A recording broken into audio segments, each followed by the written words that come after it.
O Bom Dia Amazônia realiza nesta semana uma série de entrevistas ao vivo com 5 candidatos melhores ranqueados na pesquisa IPEC, contratada pela Rede Amazônica e divulgada no dia 24 de agosto.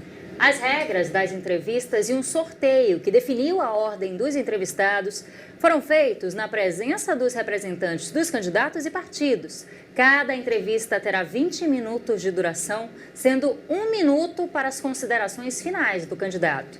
O entrevistado de hoje é o Luiz Castro, do PDT. Bom dia, candidato, bem-vindo. Bom dia, é um prazer poder estar aqui, dialogar com vocês e com todo o imenso público da Rede Amazônica. Candidato, queria começar perguntando que no seu plano de propostas tem 12 propostas lá. E a primeira delas é sobre novas alternativas econômicas. Quais seriam essas novas alternativas econômicas? Pois é, na verdade o que a gente coloca é que o papel de um senador não pode se resumir apenas a fazer discursos e distribuir emendas parlamentares. Eu entendo que nós temos que ajudar a atrair novos investimentos e estruturar programas que podem desenvolver o nosso potencial da bioeconomia do setor primário. Nós temos, por exemplo, as cadeias dos óleos essenciais e hoje o Estado de São Paulo exporta mais óleo de copaíba e andiroba refinado para a Europa do que o Amazonas e o Pará. Nós temos o imenso potencial do açaí, que os paraenses já estão sabendo utilizar muito bem e que nós precisamos também ter uma escala maior. Muitas vezes são ações que já estão acontecendo, mas de maneira fragmentada, sem vigor. O pescado, por exemplo. O pescado é um maior potencial imediato que o Amazonas tem, a matéria-prima abundante, e ainda estamos vendo o contrabando de pescado para a Colômbia, quando nós poderíamos industrializar esse pescado no Brasil. Nós temos o turismo e temos também toda uma variedade de produtos do setor primário que precisam ser estimulados até mesmo para abastecer melhor Manaus. Ou seja, um senador vai ter que se relacionar com as entidades internacionais, com as embaixadas, com os fundos, vai ter que saber dialogar com o Ministério da Agricultura, com o Ministério do Meio Ambiente, da Integração Nacional. E é para isso que estou colocando meu nome à disposição, porque eu sei que eu posso ser muito útil ao Estado do Amazonas, aos amazonenses, ajudando a atrair esses investimentos e a investir de maneira objetiva em bons programas de geração de emprego e renda, a partir do nosso imenso potencial da bioeconomia. E para fazer um fecho de resumo, eu cito, por exemplo, o fato de que em Manaus nós não temos uma única indústria de fabricação de cosméticos. Todas as indústrias estão em São Paulo ou no exterior. Também é papel de um senador buscar atrair investimentos para a Zona Franca de Manaus que tenham um link, que tenham um relacionamento com o nosso potencial de oferta de matéria-prima do interior. Nós estamos na maior biodiversidade do planeta e aproveitamos muito pouco dessa riqueza em favor dos amazonenses. Candidato, ainda sobre suas propostas, um dos pontos é sobre segurança nas cidades e fronteiras. E o senhor fala, inclusive, sobre reformulação do sistema presidiário, né? E também, a respeito disso ainda, tem outro ponto importante, que é a respeito do combate ao tráfico nas regiões ribeirinhas dos nossos rios da Amazônia. A gente tem visto muitos casos acontecendo aqui no estado. Pois é, impressionante como a cidade de Tefé, eu vim de Tefé ontem, né? Estivemos lá. E no entorno de Tefé há o domínio dos piratas dos rios. Eles que comandam, intimidam, amedrontam e muitas vezes agridem e matam os ribeirinhos, os moradores das comunidades, aqueles que fazem o transporte fluvial, todos estão submissos a esses piratas. Eu fico impressionado porque em Tefé tem pelotão do Exército, Marinha, Aeronáutica, Polícia Federal, Batalhão da Polícia Militar, Polícia Civil, os órgãos ambientais, e o Estado se refugia numa ilha que é a cidade de Tefé, uma ilha do ponto de vista geográfico, e deixa a população rural totalmente à mercê. Nós precisamos, como senadores, influenciar nesse processo para que se integrem as forças de segurança e combatam o crime organizado, pelo menos para garantir o direito de ir e vir de um cidadão ribeirinho. Porque antigamente, 20 anos atrás, você poderia dizer que qualquer ribeirinho tinha muitas e continua a ter muitas dificuldades na área de saúde e educação, mas tinha paz. Até isso foi retirado das populações das comunidades. Na fronteira do Alto Solimões, nós tivemos o trágico assassinato do Bruno e do Dom, né? Do sertanista e do jornalista britânico. Mas praticamente ninguém fez análise da cadeia de valor do pescado que é exportado, que é contrabandeado para a Colômbia, lá ele é industrializado e vendido para os Estados Unidos.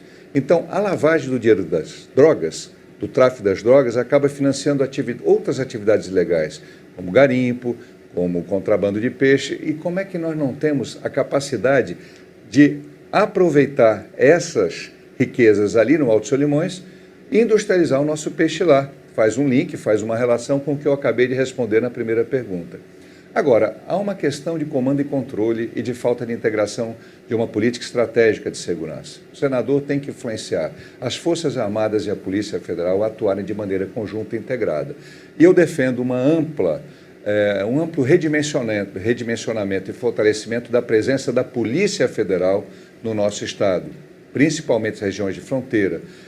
E vou colocar recursos de emendas para ser o primeiro senador a oferecer recursos para colocar mais Polícia Federal no estado do Amazonas, para a gente ter mais estrutura, porque é a única polícia totalmente independente, ou era, agora já não é totalmente independente, dos políticos que estão no poder.